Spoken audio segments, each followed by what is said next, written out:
The most expensive phase of any AI rollout isn't the one where the technology fails. It's the 3 weeks before the data showed anyone there was a problem.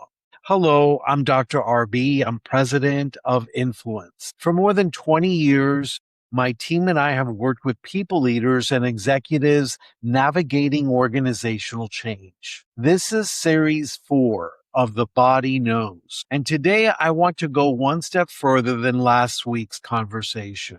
Last week we talked about the felt sense, the somatic intelligence that experienced people leaders carry as an early warning system in AI rollouts. For example, we spoke about the general manager of a cruise line whose HR team had noticed that her team meetings had gone quiet before the first formal complaint had arrived. The director of people operations at a hotel group who noticed and sensed that her managers were accepting AI recommendations without questioning them, not because they trusted the tool, but because they were afraid to be seen as resistant to it. So today I want to talk about why naming that signal is harder than it sounds.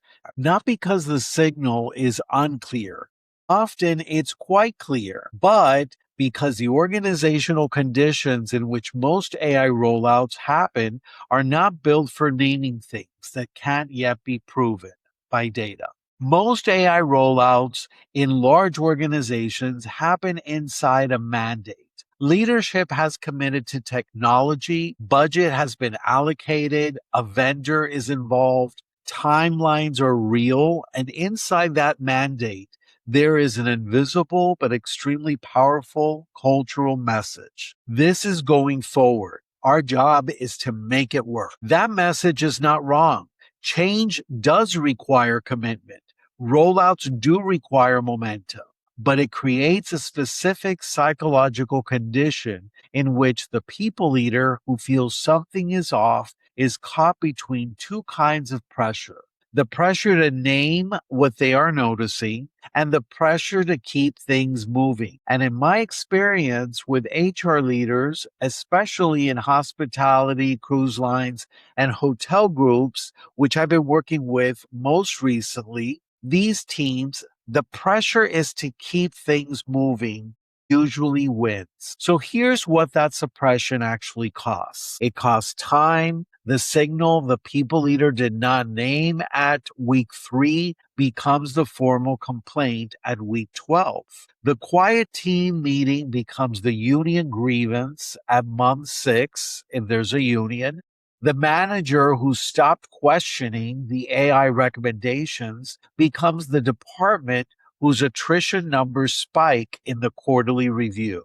By the time the data exists to name the problem, the trust repair work is significantly more expensive than the trust maintenance work would have been. It costs accuracy. The felt sense is not infallible, but it is early. And early information, even uncertain information, is more valuable than accurate information that arrives after the problem has compounded. A people leader who names what they are noticing, even tentatively, gets to investigate while the situation is still malleable. A people leader who waits for data certainty gets to explain what happened after it calcified. And it costs culture. This one is the slowest to show up, but it's the most expensive. When people leaders consistently suppress their felt sense in favor of the organizational mandate, they model that suppression for their teams.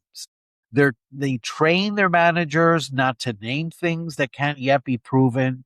They create a culture of managed appearance rather than organizational truth telling. And that culture, once established, is the most expensive thing to maintain during a period of rapid technological change. Now, there's something from Glassdoor's 2026 midyear check-in that I keep returning to. Mentions of AI in employee reviews climbed 240% year over year, so basically more than doubling. And sentiment attached to those mentions flipped from mostly positive to mostly negative in less than a year. Senior leadership ratings fell to their lowest point since 2017, with mentions of distrust, disconnect, and misalignment all rising sharply. That is not a technology problem. That is a trust infrastructure problem that compounded over time.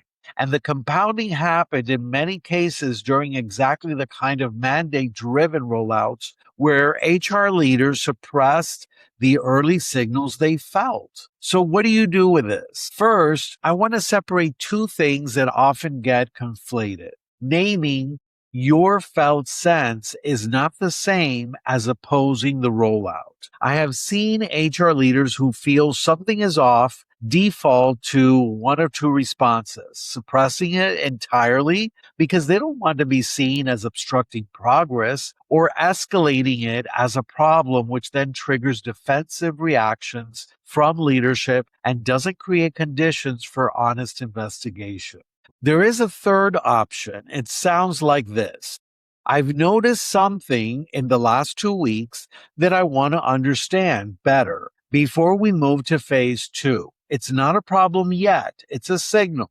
Can we build 20 minutes into our next leadership meeting to look at it together? That sentence does several things at once. It doesn't suppress the signal. It doesn't escalate it as a crisis. It names it as information still being interpreted and creates a contained space for collective sense making. That is what the difference between organizational truth telling and managed appearance looks like in practice. Second, build the conditions before the rollout, not during it. The moment to establish that naming a felt sense is valued in your organization is not when something feels off. It's in the ordinary leadership meetings of the months before the technology arrives. It's the regular practice of asking, what are you noticing that isn't yet in the data? What's the texture of the conversations you're having with your teams? What are you holding that hasn't found language yet? Those questions asked consistently over time create the organizational conditions in which a people leader feels safe to name an early signal when it arrives. Without that practice, the default is to wait for data, and the data is always late. Third, know the difference between the signal and the story. The felt sense is information. The interpretation of what it means is the story. When a people leader says, my team meetings have gone quieter since we launched the scheduling tool, that is a signal. When they say the AI rollout is destroying our culture, that is a story.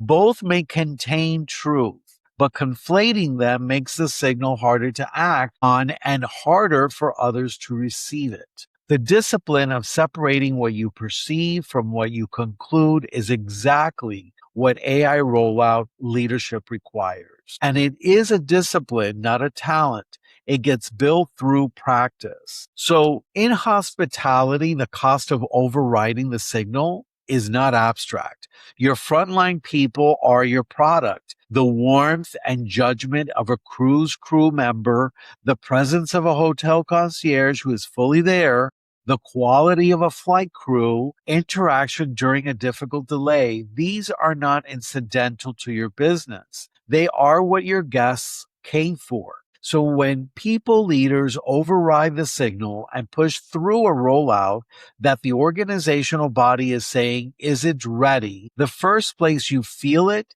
is in the quality of guest experience, not in the NPS scores, not initially, in the quality of the moments your guests have with your staff, in the slightly more transactional character of the interactions. In this way, something that was once warm has become just professional. That shift doesn't show up in adoption metrics for months, but it's there. And the people leader who has calibrated themselves as an organizational instrument can feel it before the guests start naming it in their reviews. So I want to close with this. There is a reason every serious leadership development framework eventually comes back to self-awareness. Not because awareness is sufficient, but because every other leadership capacity rests on it. The people leader who has calibrated their own felt sense, who has practiced the discipline of naming what they notice before the data catches up, is the one who gets ahead of trust erosion rather than behind it. The AI rollout specifically, that capacity is no longer optional, the speed of implementation is too fast, the stakes of getting the human dimension wrong are too high, and the data will always arrive too late to be the primary instrument of leadership. Your body knows. The question is whether the organization has created the conditions to actually hear it. So I'm exploring this in more depth in the EQ Executive newsletter in LinkedIn. I'll have the description in the link below. At Influens, this is actually the heart of how we support people leaders and HR executives through the human dimension of organizational change. If this landed with you, subscribe, share it with a people leader, HR leader who's in the middle of an AI rollout themselves, or leave a comment below. It helps this conversation reach those leaders who need it the most. So until next time, this is Dr. RB from Influens. Speak soon.